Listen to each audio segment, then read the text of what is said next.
প্রকৃতির নৃশংসতা কত ভয়ঙ্কর হতে পারে সেটা রোববার ভোর রাতের ঘূর্ণিঝড়ের এই প্রমাণ দেখুন।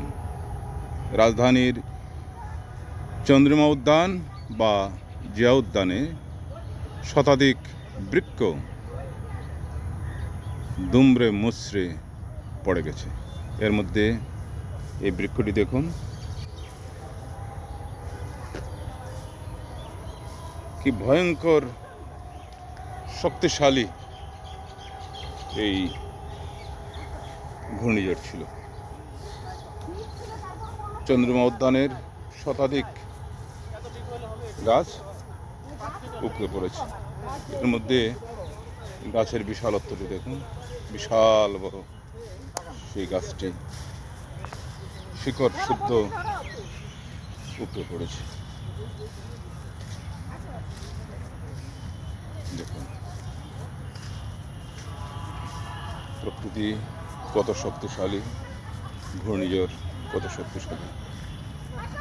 আমরা ধারণা করছি যে ঘূর্ণিঝড়টি রোড ছিল আসলে এইদিকে, এবং তার আওতায় যা পড়েছে তা সব কিছু ধ্বংস করে দিয়ে গেছে। শতাধিক গাছ এইদিকে ধ্বংস হয়ে গেছে। এই যে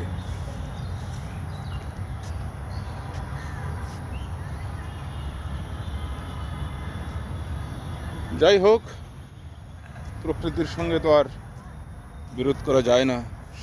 প্রকৃতি তার প্রকৃতির নিয়মেই চলবে।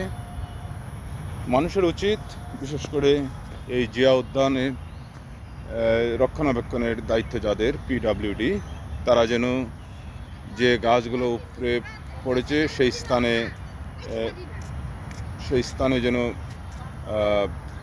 নতুন করে আবার গাছের চারা লাগান,